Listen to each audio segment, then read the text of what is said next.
What's up, ladies and gentlemen? Yala Poppy from simphunter.com. And in this video, I'm going to give you 5 lessons that I learned recently that helped me with OnlyFans management.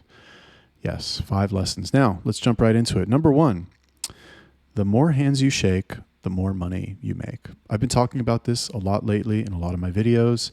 And the reason is that it is top of mind because I see it playing out every single day, especially lately. It's kind of wild.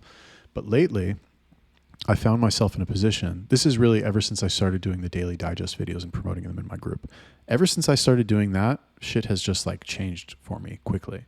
I'm having a lot of conversations with super high level people that are going to help me take my shit to the next level. And it's just like, it's shocking to see how much you get done by having a face-to-face conversation or a Zoom call, right? That's face-to-face, or even a phone call with somebody in the game, as opposed to sending chats or as opposed to like, you know, trying to do it all virtually or over text.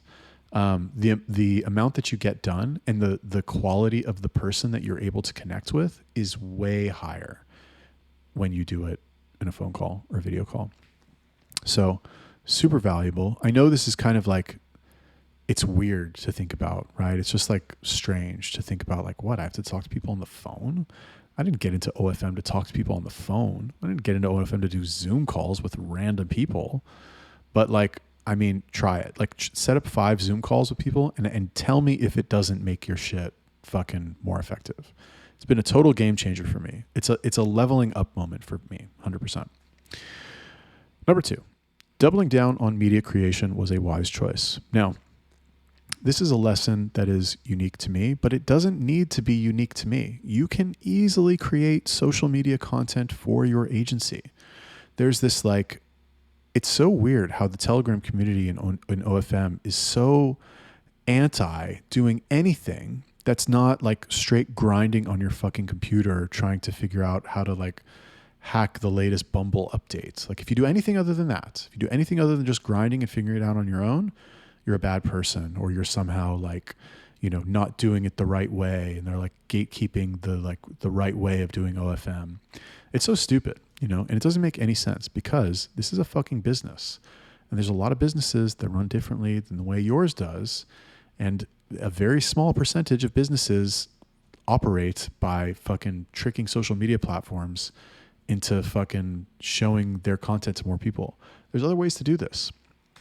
And for me, media creation, specifically for me and my brand, has helped me a lot because it puts me in contact with people who I never would have been able to contact otherwise. They find my content, they see what I post, they watch me ramble for fucking 20 minutes at a time. Maybe they watch me ramble for 20 minutes at a time, 10 times in a row. They binge my content. And then boom, just like that, I have a fucking fan. And not just like, it's weird. Anyway, not just some random, you know, 17-year-old Romanian teenager living in his mom's basement, but like the CEO of a fucking big company that makes millions of dollars a year sees my shit and he's like, oh my God, this guy's a genius. I like this guy. Now, to be fair, there's also people that watch my shit and they're like, this guy's fucking stupid. He doesn't know anything. Who allowed him to have a YouTube channel? Like, I need to call his parents and have a talk with them for allowing them, you know, to have him turn out this way. But I don't care because you make the content, you put it out there. Some people are going to like it. Some people are going to hate it. Some people are going to like you no matter what. Some people are going to hate you no matter what. That's just how it is. Don't try to please everybody. Now, for you, because you're probably not going to make content about the OFM business because you have imposter syndrome. Most people do. I have imposter syndrome. It is what it is. You know, everybody kind of has it. I promise you, even the top people are like, oh, you know, my model's only making, you know, 100,000 a month. Like, I know a couple guys, their models are making 200,000 a month. So like, if I post this video, they're probably going to laugh at me. It's so fucking stupid. Whereas before, if I was making like, if I could get a model to like 5,000 a month, I was like, oh my God, when I finally do that, I'm going to fucking go crazy and just like spam my shit everywhere. But it's weird. Anyway, for you, if you run an agency, you're probably not going to create OFM content, but what you can do, and I'm sure you have the confidence to do this, is you can create content for models. It's so brilliant. I don't know why other agencies aren't doing this. Dude, do you know how easy it is? There's like no agencies that do this. Number one, I need to fucking start doing this. We are going to start doing this. But what you need to do, you go on your agency Instagram page and you start making reels, like, especially if you're any good. Like, here's how we scale the model to $20,000 a month. Your average OnlyFans girl, if she sees that, she's going to be like, oh my God, how did they do this? They posted on TikTok 5 times. No way. They ran Tinder. Like, it's all revolutionary to them. It's all go talk to a normie. Go talk to a normal person about what you do for 5 minutes. Their mind will be blown. It will be blown because it's not normal what we do. It's not normal at all. It's really weird. And like, people think it's like illegal, the marketing part. It's not illegal to fucking make 20 Tinder accounts, but people, it never occurs to them, right? Before I saw how easy it was to like do stuff on cell phones, it never occurred to me to like get another SIM card and spend $30 a month and like use that to make accounts on every fucking website in the world. It doesn't occur to most people. So anyway, the point is that if you make social media content, you need to really double down on it. Put it on every fucking platform. You will become the OnlyFans management guy. There's no guy out there who's like the guy for OFM. It doesn't exist, whether it's for models or whether it's for OFM. Yeah, there's some people who are bigger than others, of course, but it's all like the same small community. Nobody's blown up. There's no Alex Hormozy. There's no Gary Vee. There's no Grant Cardone. There's no fucking whatever, all those big people. There's nobody like that. Why wouldn't it be you? And all you got to do is just make social media content. Post 20 reels a day. Post 20 pieces of content a day, and you will be that person in 3 months. I promise you. Why am I not doing it? I need to fucking do it. Lesson number 3 that I learned recently, and this is something that I learn constantly, and that is that black hat marketing is getting harder and harder. And I believe, I could be wrong, I believe that eventually it will become impossible for most people. Now, to some of you, that might be really good news because it means that your competition will go way down. But to most people, especially newer people who are coming into this, I think that it is going to be very bad news and you're going to be very sad. Now, I'm at the point where I can pay somebody to come in and help us do Tinder, right? I don't want to. I don't want us to have to deal with that. I don't like the cat and mouse game of dating apps. Yes, you can make a bunch of money, but I don't want to have to do that. I don't want to have to fucking worry about that. And I don't think, actually, maybe Tinder was a bad example because somebody who's good at Tinder probably wouldn't give away the sauce for money. That's a bad example. Fine. But you get what I'm saying. You could pay somebody to come in and do Reddit and handle Reddit, which actually would probably be a good idea. Anyway, the point is that even, let's say we do Reddit, right? The Reddit current system, the current meta on Reddit is going to become obsolete in a year tops. Tops, it'll be a year. And it'll probably be closer to 6 months, if that. Probably closer to 3 months. So like, do you want to continue to play this game where you build a marketing system for months and you perfect it and you tweak it and all that, and then boom, one day an update happens and it's obsolete and that's it. It doesn't work anymore. You're stressed out. Creators are stressed out. Everybody's stressed out because it doesn't work. And then what are you going to do? Then you're fucked, right? So it's getting harder and harder, and eventually it's going to be, I don't want to say impossible because I feel like there's always people who are going to be smart enough to game the system, but like it's going to take a lot more effort. Like running Instagram accounts takes a lot more effort today than it did in 2017 when I tried it before. Before, you could run 1,000 accounts on Jarvee. They could follow 1,000 accounts a day from data center proxies, and you'd fucking grow accounts to 30K in a month from follow unfollow in any niche you wanted. There were no reels. There was no viral organic content. You could do it all from follow unfollow. You were allowed like insane amounts of actions per day. They didn't give a fuck. Now, bro, you got to hire a fucking Filipino to fucking do it with his thumbs on his phone. Mobile proxies, all this bullshit. You got to post content. You're limited in the amount of actions you can take per day. It's totally different. And I anticipate that was what, 6-7 years ago. In 2031, 7 years from now, it's going to be, imagine how hard it's going to be. It's going to be insanely hard, like way harder. So that's the trend. The trend is that it's getting harder. Do you want to do that? Do you want that to be your business? Think outside of the next week and the next month. Like, just pull back a little bit. Look at the timeline. You're right here today and today. Pull back to the week. Pull back to the month. Pull back to fucking a year, right? Look at yourself. You're looking down at yourself. You look and you see a year, the year in front of you. Don't you want to build something that's more sustainable long-term? I do. I don't know about you. I definitely do. I don't have to deal with that shit. Anyway, food for thought. The fourth lesson that I learned recently is that you need to write a daily to-do list every day. Got to make a daily to-do list. Now, this might be common sense, and many of you might already make a daily to-do list. This is something I did religiously, I don't know, a year-ish ago. I stopped for a long time. I don't know. I kind of had like a dark period for like a couple months there. It was kind of dark. It was kind of tough, but I'm out of that now, thank goodness. And I'm back to writing a daily to-do list, much more disciplined. So every day when I wake up, the first thing that I do, or first thing when I open my computer and I start my work day, is I write down all of the stuff that I want to do, really that I want to do that day, and like all of the stuff that I need to do in general.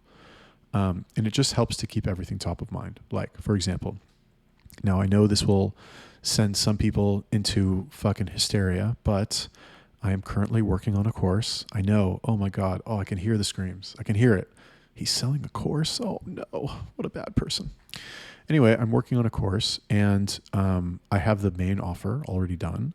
I have 2 upsells already done, and I'm working on the 3rd upsell. Now I've been stuck on the 3rd upsell for like a week. It's been on my to-do list every single day for a week, but I started the OFM news. I still got to tweak that site.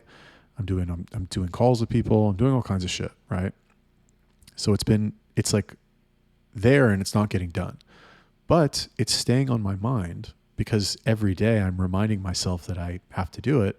And eventually it will be uncomfortable enough for me that I have to actually do it, or I will be smart and stop fucking loading shit onto my plate and have time for that. But by writing a to-do list, not only am I reminding myself of the things that I have, that I need to do in general, but it makes me get more done, because think about it like this. You're doing a task. Let's say it takes you 40 minutes, right? You're doing it. You're engrossed in it. You're immersed. You're focused. Like, you don't hear anything. You don't see anything. You're just like boom, boom, boom, click, click, click, type. And then you're done. You're like, whew, I'm done. Okay, what do I do now? What do I have to do now? It's much better. It's much more efficient for your mental energy, because you want to save your mental energy over the course of the day. You only have so much with caffeine, with fucking cold plunges, with like whatever your, tricks are. Now, I have a lot of tricks. I'm fucking 40 years old. I got all the tricks. You're still going to run out of mental energy. There's only so many good hours in the day where you can get quality work done. And if you are able to smoothly transition, boom, you're done, you finish, you train yourself. Okay, what do I do now? Go back to the to-do list, you check the next thing, you're like, okay, now I got to do this. Go back, get right into it, engrossed in the task, finish it, repeat the process. You'll get so much more done. Highly recommend it. It's very useful. The 5th lesson that I learned recently that helped me with OnlyFans management, this is totally indirect and unrelated, but I started waking up at 5 a.m. again. And it has allowed me to get way more done. Now, I should make another video on productivity. Let me write that down right now. Make productivity video. But this is one of the most effective productivity tricks that I have ever done. And I know, like, Alex Hormozy did a study and he found that, like, it doesn't matter what time you get up, but you watch another video by Alex Hormozy, and he is on record as saying that he got up at 4 o'clock in the morning for the first year that he was in business, and it allowed him several hours in the beginning of the day for him to work before he had to talk to anybody, and he got more done during those 4 hours than most people get done in a year. It's crazy how I remember that video verbatim. Maybe because I have had a similar experience. When you wake up at 5 a.m., I should really start waking up at 4 a.m., to be honest with you. It makes me feel like a slacker to get up at 5. And who gets up at 5? Nobody gets up at 5. But when I wake up at 5, there's nothing to do. Like, I'm able to take my time in the morning, right? I wake up at 5 a.m., drink my coffee, take my supplements, splash some water on my face, clean my apartment a little bit, just like make sure everything is nice and neat and in order, or as much as it can be in my messy life. By the time I get to my co-working space where I work, it's 6:15. And if you think about it, it's like, well, shit, I got up at 5. I didn't get there. I didn't get step in the door until 6:15. That's an hour and 15 minutes. What the fuck was I doing for an hour and 15 minutes? But here's the catch. It doesn't fucking matter because it's still 6:15 and I still have the whole day until 6 to fucking go and get shit done. So I have more time. I have more time in the entire day. And here's what I've noticed. If I get up later, right? Like let's say, before that I was sleeping more and going to bed later, and I was getting to work at 8:30 ish, right? Now I know you say, well, it's only 2 hours, right? 8:39. It's let's say 2.5, 3 hours. It's only 2.5, 3 hours. How much really more are you going to get done in 2.5, 3 hours? Well, the answer is a lot. Yeah, that's the answer. I got a lot more done during that time, and it was way more valuable for me. It's still more valuable. I get so much more done now. I'm getting crazy amounts of work done now. Like I've recorded in the past month, I've recorded probably over 200 videos. Over 200 videos in a month, in 30 days. I've recorded more videos in a month than most people record their whole lives if they have a business. I've done it in a month just because I fucking wake up early, right? I've put together more fucking websites and more courses and assets and shit, sent more DMs, hired more people, trained more people. I've done more since I started waking up at 5 a.m. than most people do in fucking 6 months.